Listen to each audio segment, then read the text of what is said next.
आशा करता हूं आप सब बहुत अच्छे होंगे। मेरा नाम है सिद्धांत अग्निहोत्री। स्टडी ग्लोस में आपका बहुत बहुत स्वागत है। दोस्तों, रशिया इंटरनेशनल स्पेस स्टेशन छोड़ रहा है। मैंने बताया ना, कुछ बहुत खतरनाक होगा। चलो चैनल को सब्सक्राइब करते हैं। आप जिन्होंने किया बहुत बहुत शुक्रिया यार। जितना शुक्रिया कहूँ उतना कम है। सबको पार्टी मिलेगी। और जिन्होंने नहीं किया तो यार आप भी पार्टी में आओ। प्लीज सब्सक्राइब करो, नोटिफिकेशन बेल दबाओ और इंस्टा पे मुझे फॉलो करो। और टेलीग्राम पे 18,000 सब्सक्राइबर हैं तो ये ज्वाइन करो। देखो यार, इंटरनेशनल स्पेस स्टेशन पहले देख लो क्या होता है। पहले तो हम ये बता देते हैं। आईएसएस की बात करें, ये स्पेस स्टेशन जैसे स्टेशन क्या है, एक जंक्शन है, ठीक है।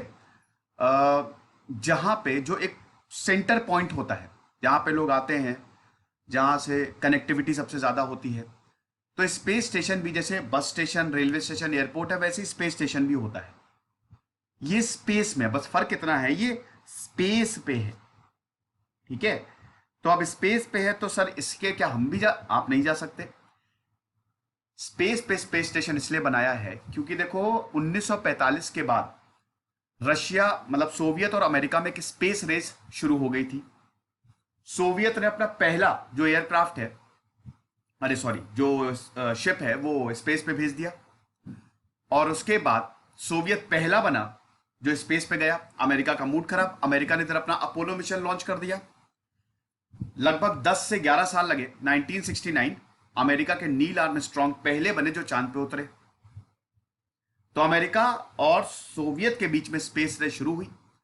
फिर पूरी दुनिया को यह पता चला कि हमको स्पेस पे भी कुछ ऐसा बनाना चाहिए जो कमाल का हो।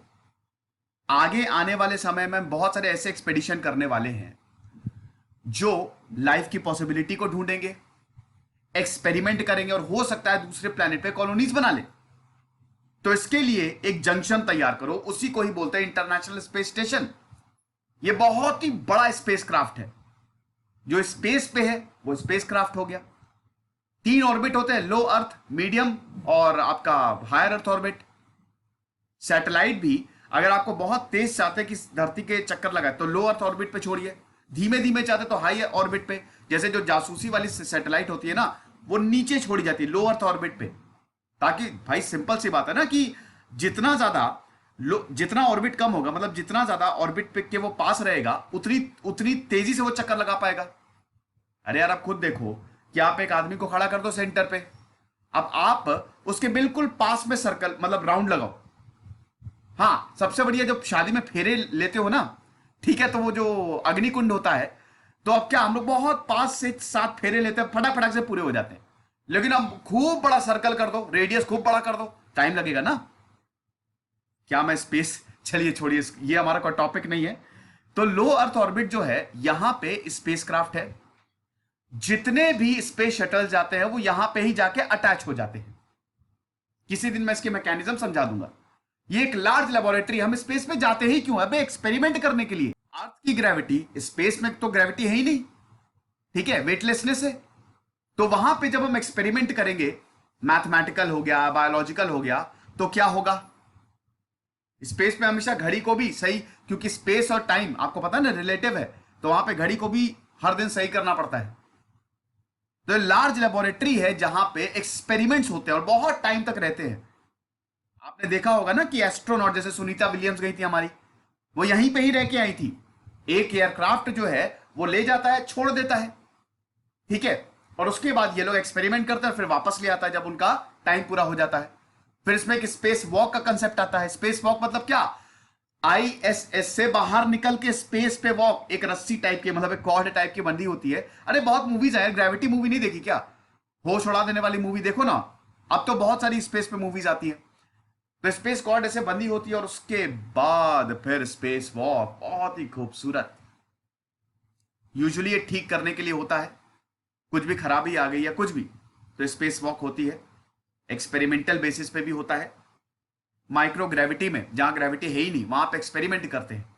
तो ये है आपका आईएसएस। किसने बनाया है ये? 1998 से ये एक्टिव है।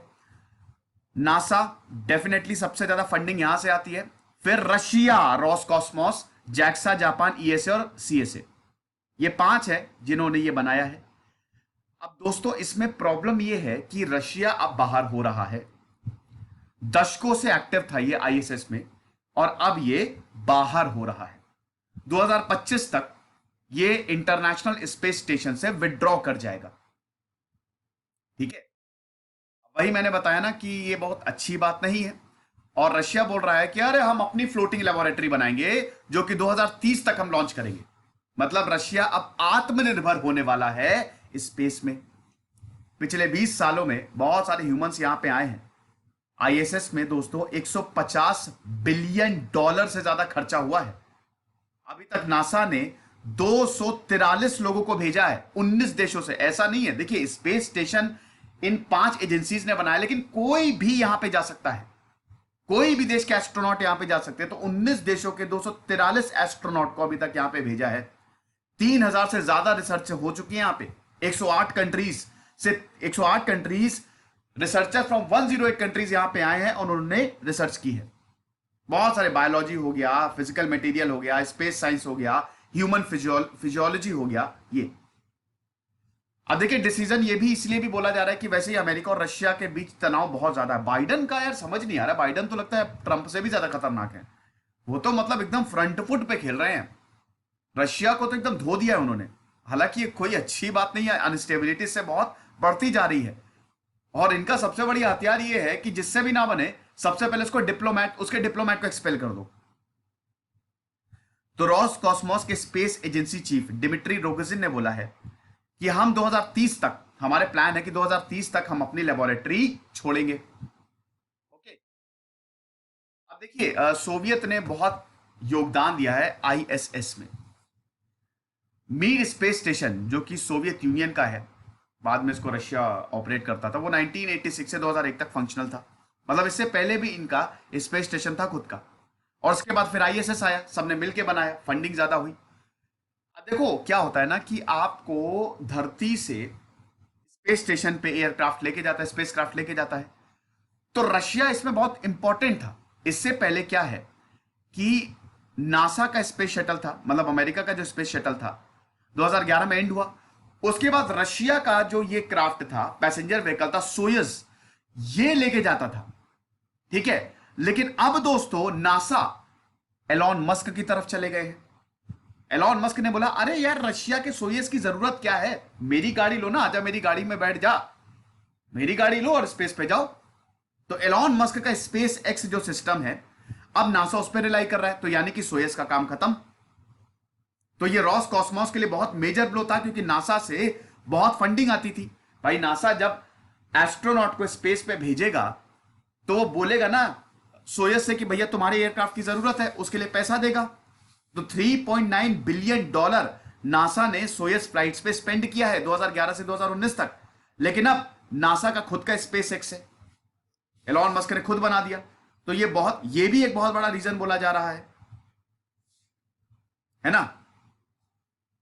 तो ये अभी डिसीजन है। फिर 5 बिलियन डॉलर की कॉस्ट आएगी। 5 बिलियन डॉलर जो रशिया अपना स्पेस स्टेशन ऊपर बनाएगा उसमें 5 बिलियन डॉलर की कॉस्ट आएगी। और ये लोअर अर्थ ऑर्बिट से थोड़ा सा और ऊपर होगा, ठीक है, ताकि पोलर रीजन्स को भी ये एक्सेस कर सके। हालांकि आपको ये बात बता दूं कि ये अब ऐसा नहीं है कि रशिया इसमें बहुत फायदे में रहेगा। रशिया फायदे में इसलिए नहीं रहेगा क्योंकि देखिए अभी 2030 तक ये होगा, मतलब अभी टाइम है 9 साल का। और पता नहीं 9 साल में ये बना भी पाए कि नहीं बना पाए, कितना ज्यादा खर्चा हो। अभी आईएसएस में एक्सपेरिमेंट होते हैं। तो अगर रशिया इससे विड्रॉ कर रहा है तो वो आईएसएस का एक्सेस भी खो देगा, यानी कि अब वो एक्सपेरिमेंट नहीं कर पाएगा। 15 साल से रशिया आईएसएस को यूज कर रहा था, अब नहीं कर पाएगा। तो ये हिसाब किताब है फिलहाल, रशिया का ये डिसीजन है। अब देखते हैं आगे क्या होता है। और ये हमारा चैनल है, लगभग 18,000 सब्सक्राइबर है। आप इसी को ज्वाइन करिएगा, टेलीग्राम पे बता रहा हूं, पीडीएफ मिलती है यहाँ पे।